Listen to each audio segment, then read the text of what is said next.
Bonjour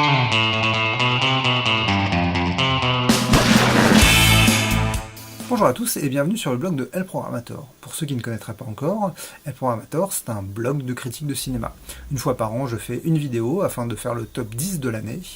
Et cette fois encore, vous n'y échapperez pas, c'est maintenant. Alors pour ceux qui voudraient savoir, petit bilan de l'année passée, je vous avais dit que je réaliserai un court-métrage, finalement j'ai pas eu le temps, on va pas se mentir, j'essaierai de le refaire cette année. On verra, mais c'était plus compliqué que prévu, mais bon, je reste motivé. Et surtout, il y a quelque chose qui m'a pris beaucoup de temps, c'est Chronicles of Crime. En fait, j'ai écrit des scénarios pour un jeu de société hybride. Je vous invite à jeter un œil, surtout si vous aimez les enquêtes. L'idée, c'était d'avoir un côté un peu film-série. En fait, vous êtes l'acteur principal de votre propre enquête. On est très content du résultat, ça plaît beaucoup, ça a bien marché. Donc ouais, je vous invite à jeter un œil. Moi je suis assez content de mon travail là-dessus. Bon, sinon on va attaquer les critiques. Je vais faire le assez rapide, je présenterai vite chacun des films. Donc si vous voulez en savoir plus, n'hésitez pas à aller voir la critique sur le blog. Vous trouverez les liens dans la description de la vidéo. Un top, c'est forcément quelque chose de subjectif, notamment parce qu'il est basé sur les 73 films que j'ai vus cette année, ce qui est un échantillon assez relatif de tout ce qui est vraiment sorti, et d'autre part parce que j'y fais des choix très personnels. Notamment, j'ai choisi volontairement d'exclure tous les films de super-héros de ce top. Tout simplement parce que j'estime qu'il y en a beaucoup trop, qu'ils fonctionnent tous sur la même recette, et que même s'ils sont assez qualitatifs, car il y a d'énormes efforts de fait d'un point de vue créatif, cela reste de la consommation de masse et il n'y a pas de démarche vraiment artistique derrière ces films.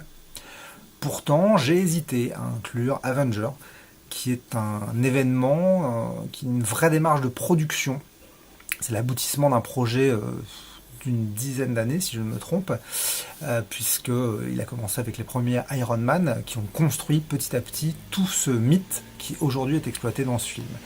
Donc j'aurais voulu saluer cette démarche en l'incluant dans le top, mais voilà, j'en ai marre des super-héros, j'aimerais éviter qu'on les encense encore plus. Peut-être que si le prochain Avenger clôt cette aventure de la meilleure des façons, je l'inclurai dans le top 10, sûrement même, parce que faut tout de même saluer la démarche, mais en l'occurrence cette année pas de super-héros. Parmi les films que vous ne trouverez pas, et là je le regrette, il a fallu faire des choix, il y aura The Shape of Water, L'île aux chiens et Le Grand Jeu. Ce sont trois films où j'ai vraiment beaucoup hésité. Le Grand Jeu parce que c'est le film d'un scénariste que j'adore et dont je parle énormément sur le blog, Aaron Sorkin, connu notamment pour ses séries, à la Maison Blanche notamment. Mais voilà, sur Le Grand Jeu, il était à la fois scénariste et réalisateur, et en tant que réalisateur, il est encore trop conventionnel pour vraiment mettre en avant son propre scénario. Donc le film ne m'a pas complètement convaincu, surtout par rapport à d'autres choses plus intéressantes. L'île aux chiens, c'était encore un superbe film de Wes Anderson, film d'animation comme Mr. Fox, qui était déjà brillant. Mais voilà, ça reste du Wes Anderson, c'est pas forcément surprenant sur la forme, même si c'est vraiment qualitatif. Et bon voilà, il pâtit peut-être un peu du fait que j'ai mis en avant d'autres de ses films, et que là j'ai été moins surpris, même si je le recommande chaudement parce que c'est un film magnifique. Et enfin The Shape of Water, qui était aussi un très très très beau film de Guillermo del Toro, beaucoup de poésie, mais là encore il y a un manque d'originalité, enfin qui ne rend pas le film moins bon, mais par rapport à d'autres films que j'ai souhaité mettre en avant, voilà, ce petit manque d'originalité fait que j'ai pas pu le mettre dans le top 10. Donc, maintenant que j'ai parlé un peu de ce qui ne sera pas dans ce top 10, même si je le regrette, il est peut-être temps d'attaquer qu'est-ce qui sera dans ce top 10. Donc on commence avec le numéro 10. En 10e position de ce top, nous nous retrouverons Sans un bruit. Bon, j'ai longtemps hésité à le mettre dans le top 10, j'avoue. Ce qui a vraiment motivé mon choix, c'est que c'est un film d'horreur. C'est un genre que j'affectionne énormément et qui est vraiment malmené au cinéma. Soyons clairs, la majorité des films d'horreur qui sortent en salle, c'est des merdes, c'est des films commerciaux destinés aux teenage, ces trucs mal écrits, mal faits, mal filmés, ni fait ni à faire, quoi. Et pour une fois, on avait un film qui reposait sur un pitch fort, l'idée que des monstres se repérant au bruit et massacraient l'humanité, et que donc les derniers survivants ne puissent plus faire le moindre son. Donc tout le film tourne autour de cette absence de son et du danger que représente le son. Donc il y a vraiment une démarche artistique qui se ressent dans la réalisation. il y a beaucoup d'idées, et en même temps, c'est pas juste une démonstration de savoir-faire, il y a aussi vraiment de l'émotion, c'est un film bien écrit, touchant, qui est bien joué. Enfin bref, c'est pas que un film d'horreur, c'est un vrai bon film. Et je tenais à saluer ça parce que, enfin voilà, ça peut parler à tout le monde. L'idée est vraiment bonne, c'est bien mené jusqu'au bout, et enfin voilà, c'est même s'il a échappé de peu au top 10, je pense qu'il méritait vraiment honnêtement sa 10e place parce que c'est un très bon film. 9e position, on retrouve L'homme qui tua Don Quichotte. Bon, j'ai hésité à le mettre, je l'avoue, parce que j'ai été un peu déçu par ce film. Je suis un grand fan de Terry Gilliam. Son Don Quichotte, je l'attends depuis le tout début. Ce film qui devait se faire avec Jean Rochefort et Johnny Depp. Johnny Depp qui était alors au fait de sa gloire, qui n'était pas encore tombé dans le marasme où il est à l'heure actuelle. C'était une promesse vraiment énorme, tellement le film semblait fait pour Terry Gilliam, et tellement il semblait avoir envie de le faire. On a pu voir depuis Lost in La Mancha qui nous a raconté la malédiction qui tourne autour de ce film, la difficulté à le faire. Et pourtant, il a rien lâché, il a continué, il s'est battu et il a enfin réussi à le sortir. Donc c'est pour ça que je suis obligé de parler de ce film parce qu'il est mythique en soi en fait. C'est une œuvre à part par la simple fait que son réalisateur soit battu autant pour lui faire voir le jour. Mais ce que je regrette, c'est qu'on sent quand même beaucoup de... on sent que ce film, il a quand même abattu un peu Terry Gilliam et il est assez désabusé. J'avoue que moi, ça m'a moins touché que je l'aurais voulu. Alors certes, c'est bien fait, certes, on retrouve la patte de Terry Gilliam, mais il y a des choses qui, moi, ne m'ont pas parlé. Et après, il y a des petits soucis, je trouve, notamment l'acteur qui a été choisi, qui est très bon en soi, hein, mais là, très clairement, il ne joue pas Sancho Panza, il joue Johnny Depp. Et moi, si je veux voir jouer Johnny Depp, je vais voir un film de Johnny Depp. Je ne vais pas voir un acteur qui joue Johnny Depp, c'est insupportable. Enfin voilà, donc bref, 9e position, ça vaut le coup d'œil, mais petite déception tout de même. 8e position, on retrouve Une pluie sans fin. Bon alors, un top 10 d'El-Froid Amateur sans un film coréen, c'est juste impossible. Je suis un grand fan de leur cinéma, enfin... Je ne vais pas en voir des milliards non plus, mais à chaque fois qu'il y en a un qui sort, j'essaye d'y aller, et souvent je suis agréablement surpris. Là, Une pluie sans fin, c'était un peu annoncé comme le nouveau Memories of Murder. Memories of Murder qui fait juste partie de mes films cultes. Un film de serial killer qui est vraiment différent de tout ce qui se fait, qui a un rythme très particulier et surtout qui retrace un peu l'histoire de la Corée, qui nous présente ce pays qu'on connaît très mal. Et donc là, Une pluie sans fin s'annonce un peu comme donc le nouveau Memories of Murder. J'avoue qu'il y a quelques petits points communs, notamment parce que ça se passe en Corée, parce qu'on retrouve un peu le côté en dehors des villes, côté très village, très campagnard en fait, du tueur en série. Parce qu'on a l'habitude des tueurs en série aux États-Unis, donc avec des choses très citadines comme Seven, qui était vendu en exemple pour ce film. Mais là, au contraire, on est sur quelque chose de beaucoup plus sauvage, beaucoup plus rural et de vraiment intéressant. Il y a beaucoup de travail au niveau de l'image qui est superbe, beaucoup de pluie, très sombre, mais ce qui est vraiment le plus intéressant, c'est au niveau de l'écriture, notamment des personnages. On a un héros qui est très différent de ce dont on a l'habitude, et en fait c'est un film sur l'obsession. Et contrairement à Memories of Murder qui traitait d'un autre sujet en fait, enfin je vous invite à relire la critique, mais il a vraiment su trouver son ton juste, loin de Memories of Murder. Donc s'il y a des parallèles entre les deux, oui effectivement, mais les films sont très différents, ils ont chacun leur vision et ça vaut le coup de voir les deux. Là en l'occurrence j'ai pris beaucoup de plaisir sur celui-ci, même s'il est un petit peu lent, je vais pas le cacher. Moi ça me parle, mais je sais que ça bloque des gens, mais c'est vraiment un bon moment, un beau thriller, une belle histoire de serial killer. Enfin bref, un beau film que je recommande. En 7e position, on retrouve BlacKkKlansman. Vous avez difficilement pu le rater celui-là, c'est le nouveau film de Spike Lee. Et ce qui est le plus intéressant, c'est que il est très dans l'actualité en fait.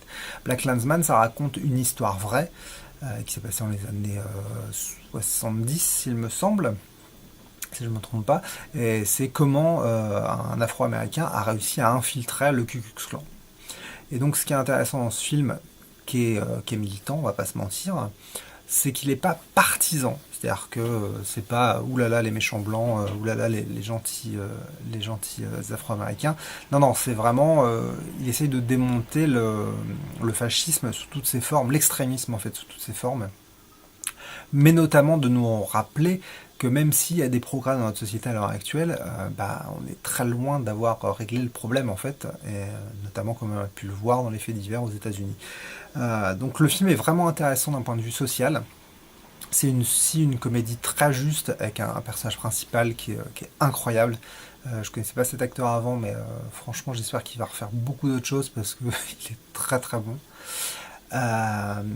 Puis oui, on passe un bon moment, par contre, ce qui pourra frustrer un peu, donc c'est le côté un peu militant, qui pousse parfois à avoir quelques longueurs dans le film. Et les longueurs sur une comédie, c'est pas idéal, puisque sur une comédie, ce qui compte le plus, c'est le rythme, en général, quand même. Et il y a un problème de positionnement, qui fait que on passe vite sur rire à la gêne. Clairement, c'est pas un feel-good movie. Vous en sortirez pas avec la banane. Hein. Au contraire, moi, ça m'avait méchamment plombé quand j'en suis sorti. Mais je regrette pas d'être allé le voir. J'ai bien ri, mais surtout, j'ai eu l'impression qu'on essaie de me faire réfléchir. Et ça devient tellement rare au cinéma que faut le souligner quand même, quand un film essaye de nous faire un peu réfléchir. Bref, une comédie riche, enrichissante, surtout enrichissante, et qui dénonce pas mal les dérives de notre société. En sixième position, on retrouve Three Billboards, ou trois pancartes, hein, comme on pourrait le dire en français, de Martin McDonagh. Enfin, je sais pas comment ça se prononce, mais on va dire que c'est comme ça. Donc Martin McDonagh, c'est un réalisateur que je connaissais très peu, que j'ai découvert, comme un peu tout le monde, avec Bon baiser de Bruges, et qui a un style vraiment particulier qu'on pourrait rapprocher des frères Cohen.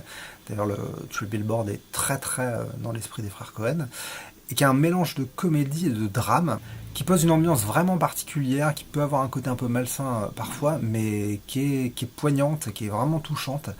Et là, son Three Billboards, il a énormément de force. Je pense qu'à l'heure actuelle, c'est son meilleur film. Mais il va probablement nous surprendre encore par la suite parce qu'on sent qu'il a une patte, qu'il a beaucoup de choses à raconter et qu'il a envie de faire différemment. C'est ça qui est intéressant en Three Billboards, c'est qu'on est vraiment dans un film à part. Il y a des moments très comiques, mais en même temps des choses très très dures. Il n'hésite pas à nous surprendre, à nous prendre à contre-pied dès qu'il en a l'occasion. On ne sait pas vraiment comment le film, dans quelle direction il va. C'est difficile de deviner comment il va se terminer. Et c'est ça qui est vraiment intéressant. Donc là, c'est un film sur la justice / la vengeance. Disons, quelle est la différence entre la justice et la vengeance et comment ils se rejoignent. C'est un film qui est parfois dur, mais qui est juste et qui est vraiment très beau. Donc je peux que le recommander. Ça déstabilisera sûrement beaucoup de monde, mais c'est vraiment un film intéressant sur notre société. En cinquième position, The Sisters Brothers de Jacques Audiard. Là, c'est un film encore atypique, puisque Jacques Audiard, donc réalisateur français s'il en est, qui a vraiment une touche particulière très ancrée dans notre pays, qui se lance dans un western. Donc ça semblait un projet un peu improbable, et pourtant, même si on retrouve la patte de Jacques Audiard, notamment dans les personnages, il arrive à nous livrer un western avec toutes les règles et les facettes du western qu'on connaît, mais qui ne ressemble pas à un western. C'est vraiment quelque chose d'à part, très centré sur les personnages, très centré sur ce nouveau monde qui est en train d'arriver, de remplacer l'ancien. C'est un beau film, alors, ne serait-ce que par les images qui sont magnifiques, mais aussi par tous les sentiments qui passent dans ce film, par la justesse du propos. Là encore, on n'est pas dans du feel-good movie, hein. C'est un film qui n'hésitera pas à vous prendre à rebrousse-poil et à fausser vos attentes. Mais ça vaut le coup d'aller le voir. Ça fait partie de ces films un peu différents qui vous enrichissent et qui vous donnent à réfléchir, qui vous apportent quelque chose plutôt que de vous prendre votre temps. C'est un film qui vous portera encore pendant un moment. Donc The Sisters Brothers, avec aussi des acteurs incroyables. Ce serait dommage de ne pas les citer parce qu'il y a un très beau casting et rien que pour ça, ça vaudrait le coup. En quatrième position, on retrouve Mauvaise herbe de Cairon. Alors je ne l'avais pas mentionné pour The Sisters Brothers, parce que bon, c'est quand même une production internationale, mais c'était le premier film français, on va dire, du classement. Là, on a le deuxième. Bon, pour le coup, c'est un vrai film français, là, parce que c'est réalisé par un Français, c'est tourné en France et c'est financé par des Français. Donc c'est peut-être le seul film français. Ouais, spoiler, il n'y aura pas d'autres films français dans le trio de tête, hein, on va pas se mentir. Mais en tout cas, là, On est sur un vrai beau film français qui mérite amplement sa place.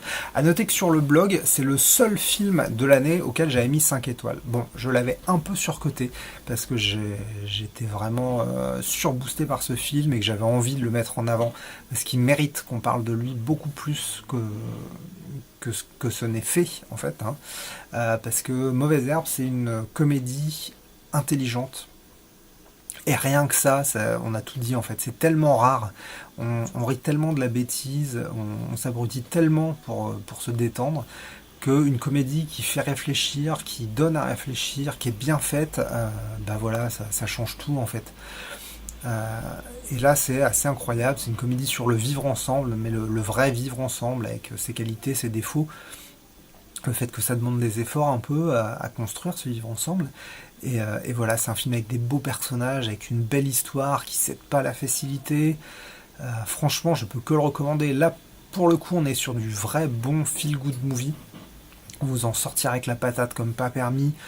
Kairon, il est incroyable dans le rôle. Il se paye le luxe d'avoir Deneuve en second rôle quand même. Et enfin voilà, le casting est superbe, c'est très drôle, c'est bien réalisé, c'est malin, l'imaginaire est beaucoup plus fort qu'on pourrait se l'attendre. Hein, sur une comédie française, on a tendance à rester très fermé sur des petits milieux très franco-français. Là, on se tourne un peu plus vers le monde et sur ce qui se passe ailleurs. Et ça apporte un souffle et une force au propos qui est juste magistral. Enfin bref, franchement, Mauvaise Herbe, il n'a pas du tout démérité pour cette 4e place. Je peux que vous le recommander. Une très très bonne comédie française et c'est d'autant plus rare qu'il faut le signaler. En 3e position, ça y est, on attaque le trio de tête. J'espère que vous êtes pressés de savoir un peu qui est là. Donc là, vous le savez, en 3e position, c'est The House That Jack Built. Ouais, mon accent est tout pourri, là j'ai un peu honte, mais le titre il est un peu pourri aussi. Et pourtant il est logique, il colle avec le film. Je suis plutôt content qu'il ne l'ait pas traduit pour l'occasion, parce que ça aurait été encore pire la maison que Jack a bâtie, excusez-moi. Mais là il y a une force dans ce titre, et surtout une force dans ce film en fait. Donc ce film c'est censé être juste une histoire de tueur en série, mais je vous assure que c'est pas ça du tout. Enfin si, on en parle, le héros c'est un tueur en série, on s'intéresse à ses meurtres, à comment il est devenu ce qu'il est, mais c'est avant tout une réflexion sur l'art, sur la création, ce qui fait de l'homme ce qu'il est. C'est un film qui va surtout vous donner à réfléchir, qui est bourré de références. Vaut mieux apprécier Lars von Trier, on va pas se mentir, parce qu'il s'auto-référence en plus. On retrouve un peu la patte qu'il avait déjà mise en œuvre sur son précédent film Nymphomaniac. La façon de réaliser notamment en utilisant des voix off et des photos, beaucoup de photos. Non, il y a vraiment un style à part dans ce film. Vous attendez pas à voir Seven, là c'est pas du tout l'idée. Il y a de l'humour noir, qui est assez plaisant, mais c'est surtout la façon dont le film nous donne à réfléchir qui est intéressante, sans parler de la beauté des images. Il y a des visions magnifiques à certains moments. C'est à couper le souffle. Enfin, Lars von Trier, c'est un grand réalisateur, hein, ça c'est une chose qui est sûre. Qu'on aime ou pas son cinéma, parce qu'il choque, c'est presque un de ses buts de choquer en soi, hein, parce qu'il veut donner à réfléchir en choquant. Mais si on va au-delà de ce simple fait de choquer, enfin, il y a toujours un propos dans ce qu'il filme. Il n'est pas là pour divertir, il est là pour faire réfléchir. Et pour le coup, ces films, c'est vraiment de l'art en fait. C'est pas du cinéma de divertissement, contrairement à ce qu'on produit beaucoup et ce dont j'essaie d'éviter de parler. Là, c'est vraiment du cinéma artistique. Ça plaira pas à tout le monde, mais voilà, faut voir The House That Jack Built. C'est incroyable, c'est vraiment une bonne grosse claque. Le rythme pour en refroidir certains, parce que c'est un peu lent. Enfin, c'est un film qui est à part, mais pour votre enrichissement personnel, essayez d'aller voir ce film. En 2e position, un film complètement inattendu, Leto. Alors je l'ai découvert dans une bande-annonce au cinéma, j'en avais jamais entendu parler, un film russe, réalisé par un réalisateur russe que je ne connais pas du tout, avec des acteurs russes dont j'avais jamais entendu parler. Et pour nous parler de quoi? Pour nous parler du rock russe. Alors c'est bête à dire, mais je savais même pas que ça existait, le rock russe. Et pour tout vous dire, j'ai pris une vraie grande claque. Des films sur le rock, c'est Enfin voilà, c'est certainement pas le premier que je vois, il y en a eu des tonnes, mais en général c'est plutôt sur le rock anglais, puisqu'on a tendance à spatialiser le rock à Londres en fait, à le voir naître là avec les mouvements punk, les mouvements rock, euh, les Sex Pistols et compagnie, mais là on a une nouvelle genèse du rock, alors pas du rock de manière générale, mais en tout cas du rock russe, et ça n'a rien à voir avec ce qu'on a déjà vu en fait, c'est ça qui est magique, c'est qu'on pourrait s'attendre à quelque chose de déjà vu, et non, ils arrivent à trouver le ton qui fait que le film est différent. Malgré le propos, le film est même se paye le luxe d'être un feel-good movie, parce qu'ils arrivent à trouver ce ton très frais qui fait qu'on prend du plaisir à voir cette histoire qui est pourtant assez triste, hein, parce qu'on parle d'un triangle amoureux en fait. Donc en général, qui dit triangle amoureux dit qu'il y a forcément quelqu'un qui finira malheureux. Donc à la fois d'un triangle amoureux et à la fois de cette difficulté à être un rocker en Russie, parce que le rock s'est assimilé aux États-Unis, et les États-Unis c'est l'ennemi en fait, donc le rock c'est l'ennemi. Donc on suit une bande de marginaux qui essayent de vivre selon leur code dans un monde où il vaut mieux suivre la tendance, et malheureusement c'est pas ce qu'ils font la tendance. Bref, Leto, c'est un film qui est frais, qui est bien tourné, enfin, les images sont magnifiques, le noir et blanc est superbe, et c'était audacieux aussi comme choix de prendre du noir et blanc pour un film sur le rock comme ça. Les images sont superbes, il y a beaucoup d'idées de réalisation, c'est quasiment une comédie musicale, il y a plusieurs passages qui sont ouvertement de la comédie musicale et qui sont d'une grande beauté. C'est bien filmé, c'est bien joué, les musiques sont superbes, ça m'a permis de découvrir donc le rock russe, et franchement il y a de très beaux morceaux. Le groupe Kino, donc, dont on parle et dont le film est une pseudo-biographie, est vraiment très bon. Bref, Leto, c'était la surprise de l'année, on va dire, un film que j'attendais pas du tout et qui m'en a mis plein les yeux, et je suis vraiment ravi de pouvoir le mettre comme ça en deuxième place. Il aurait presque pu finir en plusieurs premières places s'il n'y avait pas eu cette autre surprise dont je vais vous parler maintenant. Et voilà, on arrive à la première place. En première position, on trouve Under the Silver Lake. Alors, Under the Silver Lake, c'est le troisième film du réalisateur de It Follow. It Follow, j'en avais déjà beaucoup parlé, parce que c'était un film d'horreur, comme je vous l'ai déjà dit tout à l'heure, je suis fan de films d'horreur, et qui n'avait rien à voir avec ce qu'on avait pu déjà voir. C'était un film très intelligent, prenant, avec une ambiance vraiment particulière. Dès ce premier film, on sentait que ce réalisateur avait une patte. Avec Under the Silver Lake, il nous revient avec un style complètement différent, puisque là on est plutôt dans le polar, mais le polar à l'ancienne, le polar à la Humphrey Bogart, quoi, le faucon maltais, et un polar à l'ancienne, mais qui se passe de nos jours, et qui dénonce notre société comme assez rarement. L'idée c'est vraiment de dénoncer toute l'industrie du divertissement en fait, hein, parce qu'ils réutilisent tous les codes de la pop culture pour les retourner contre eux, pour nous montrer à quel point ces codes sont dangereux, à quel point l'utilisation de ces codes est dangereuse, à quel point il est parfois important de s'en affranchir si on ne veut pas se retrouver esclave de ces codes. Donc Under the Silver Lake, c'est vraiment un film qui est très intelligent, qui n'est pas forcément évident à saisir parce qu'il ne nous donne pas toutes les clés. Enfin, alors si, au contraire, il nous donne toutes les clés, mais au lieu de tout nous raconter, de tout nous expliquer, il nous laisse réfléchir. C'est-à-dire, c'est à nous d'ouvrir les portes avec ces clés.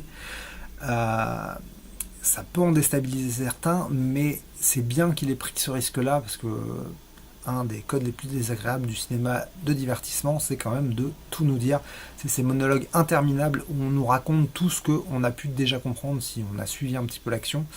C'est tous ces films qui prennent leurs spectateurs pour des débiles, et à force de prendre les gens pour des débiles, et ben les gens ça devient des débiles. Alors, voilà, on va pas se mentir. Et là au moins ce film a l'intelligence de ne pas nous prendre pour des débiles, il nous donne à réfléchir, il nous pousse. Le tout à travers des images magnifiques, une bande son superbe. Franchement, ça a été... ouais, je pense que c'est la plus... Bah, de toute façon, s'il est en première place, c'est bien simple, hein, c'est que c'est la plus grosse claque que j'ai pris. C'est un des rares films cette année que j'avais vraiment envie de revoir. J'ai toujours envie de le revoir d'ailleurs, pour essayer de comprendre les petites choses qui ont pu m'échapper, ou juste pour me replonger dans cette ambiance qui est assez unique, ce mélange un peu délétère, poisseux, mais en même temps très rayonnant, parce qu'on est aux États-Unis, il y a beaucoup de soleil, il y a ce côté très enchanteur des États-Unis. Un mélange vraiment particulier, et un héros enfin je peux pas dire un héros, un personnage principal, parce que enfin, on a rarement vu un personnage principal aussi atypique. Enfin, je vais pas dire qu'il est abominable, mais enfin, franchement, c'est un sous-produit de la pop culture. C'est vraiment pas un modèle à suivre, ce héros. Il a justement ce côté très captivant parce qu'on a du mal à le comprendre, quoi. Qui il est, qu'est-ce qu'il fait. Et c'est aussi l'intelligence de ce film de nous donner à réfléchir sur ce personnage, de nous donner à douter de ce personnage. Bref, Under the Silver Lake, encore une très bonne surprise de ce réalisateur, David Robert Mitchell. J'ai hâte de voir ses prochains films parce que là, il m'a scotché. Là, je pense qu'il est rentré dans ma liste des réalisateurs préférés là, cette année avec celui-là. Je suis vraiment curieux de voir ce qu'il nous réserve pour la suite. Et n'hésitez pas à aller jeter un œil à ce film. Voilà, c'est fini pour le top 10. J'espère que ça vous donnera envie de découvrir de nouveaux films. Si vous voulez en savoir plus sur chacun de ces films, n'hésitez pas à aller voir les critiques que j'en ai fait, où je détaille un peu plus ce que j'en ai pensé.